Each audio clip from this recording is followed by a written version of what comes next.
আহ্বায়ক মাহমুদুর রহমান মান্না বলেছেন, সেনাবাহিনী দিয়ে কখনোই দেশের অভ্যন্তরীণ শৃঙ্খলা ঠিক করা সম্ভব নয়।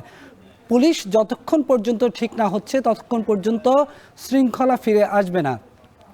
বিশৃঙ্খল পরিবেশে নির্বাচনে যাওয়াও সম্ভব নয় বলে মনে করেন তিনি।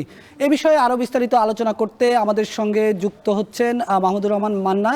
আমরা একটু তার সঙ্গে কথা বলতে চাই, তিনি কেন মনে করেন বিশৃঙ্খল পরিবেশে নির্বাচন হওয়া সম্ভব নয়, এ বিষয়ে তার সঙ্গে কথা বলবো। মান্না ভাই, আপনাকে স্বাগত জানাচ্ছি ভোটের ট্রেনে। আপনার কাছে প্রশ্ন, আপনি আজকে নির্বাচন নিয়ে কথা বলেছেন যে বর্তমানে যে পরিস্থিতি চলছে সেই পরিস্থিতিতে নির্বাচন হওয়া সম্ভব নয়। যদি এ বিষয়ে আরেকটু বিস্তারিত আমাদেরকে জানান, বলেন। কথাটা আমি একটু স্পষ্ট করে বলি, সেটা হচ্ছে যে আমরা তো যেন তেন প্রকারের নির্বাচন চাচ্ছি না। আমরা চাই এমন একটা নির্বাচন যেটা সবার কাছে গ্রহণযোগ্য হয়, এমন একটা নির্বাচন যে নির্বাচনের উপরে দাঁড়িয়ে আসলে গণতন্ত্রের একটা ভিত্তি, একটা সৌধ নির্মাণ করা যায়।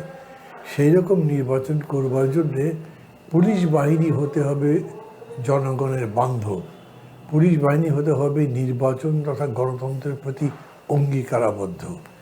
এখন পর্যন্ত পুলিশ বাহিনী সেরকম শেপে আসেনি। পুলিশ এখনও ধরেন থানাতে বসে থাকে, তারা কোনো প্রোঅ্যাক্টিভ তো নয়, এমনকি অ্যাক্টিভও নয়। তাদের কাছে মামলা নিয়ে গেলে, কোনো কমপ্লেন দিয়ে গেলে, কোনো তদন্তের অনুরোধ করলে কোনোটাই তারা সেরকম করে করছে না। পুলিশ সম্পর্কে তো আমাদের আগে থেকে বেশ কিছু সমালোচনা আছে, পরে পুরো দেশের মানুষই পুলিশ বাহিনীকে সেরকম করে দেশপ্রেমিক জনবান্ধব বলে মনে করে না। তার প্রেক্ষিতে আমি বলছি, ইন্টারনাল ডিসিপ্লিনের জন্য তো আর্মি তৈরি নয়, ইন্টারনাল ডিসিপ্লিনের জন্য অবশ্যই পুলিশকে রাখবে। অর্থাৎ পুলিশকে যদি আমরা ওরকম করে, এটা একটা সংস্কার প্রসঙ্গে আলোচনা ছিল, অতএব সংস্কার করে পুলিশ বাহিনীকে সেই জায়গায় দিলেই কেবল কাঙ্ক্ষিত ভোট হওয়া সম্ভব, তা না হলে সেটা হওয়া সম্ভব নয়, এটা বলেছি।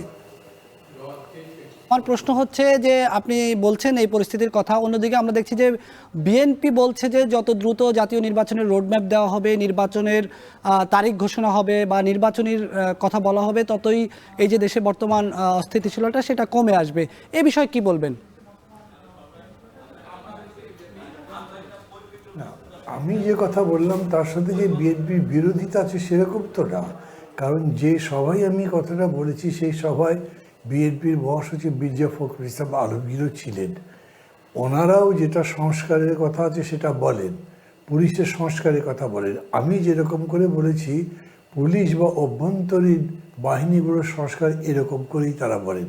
কিন্তু তারা এটা মনে করেন যে এটা দ্রুত করে রোডম্যাপ দেওয়া উচিত, তাহলে দেশে যে বিশৃঙ্খলাগুলো হচ্ছে, যেমন ধরেন গত 2-3 দিন ধরে যা হয়েছে, ছাত্র গোলমাল, ছাত্রর সাথে অন্যদের গোলমাল, এবং শেষ পর্যন্ত বিভিন্ন দাবি দাওয়া অন্যান্য অংশেরও বিভিন্ন পেশার লোকজনের আন্দোলন, যেটা সরকার অনেক সময় হয়তো নিয়ন্ত্রণ করতে পারছে না, এবং সর্বশেষ যেটা চট্টগ্রামে হয়েছে, এটা একটা খুবই অ্যালার্মিং সিচুয়েশন।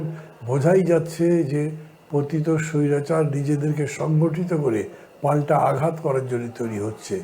ইসকন যে কাজগুলো করেছে এবং ওটার প্রেক্ষিতে ভারতের পক্ষ থেকেও যেরকম বক্তব্য দেওয়া হয়েছে, সেটাতে আমাদের সতর্ক সজাগ হওয়া উচিত।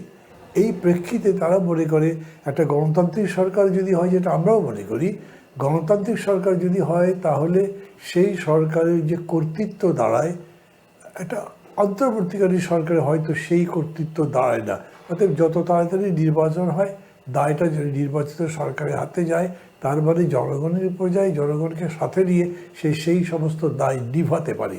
এই জন্যে তারা এই কথা বলছে, দ্রুত রোডম্যাপ দেওয়া উচিত। দ্রুত রোডম্যাপ দেওয়ার ব্যাপারে আমাদেরও কিন্তু কোনো বিরোধিতা নাই, তবে আমরা তড়িঘড়ি করে নির্বাচন করে যেন তেন প্রকার এইটা বানা করছি, এটাতে বিএনপির কোনো আপত্তি আছে বলে আমি মনে করি না। মানে ভাই, বিএনপি কিন্তু আবার জাতীয় ঐক্যের কথাও বলছেন। আমরা দেখছি 5 তারিখের আগে রাজনৈতিক দলগুলো সহ দেশের সব শ্রেণী পেশার মানুষ যেভাবে এক হয়ে আওয়ামী লীগের বিরুদ্ধে রাস্তায় নেমেছে, 5 তারিখের পরে পরিস্থিতিটা একেবারে বলা যায় পাল্টে গেছে। বিভিন্ন রাজনৈতিক দলের মধ্যে মতানৈক্য শুরু হয়েছে, বিভিন্ন ছাত্রদের সঙ্গে অন্যদের মতানৈক্য শুরু হয়েছে, উপদেষ্টা পরিষদের সঙ্গে অনেকের মতের মিল হচ্ছে না।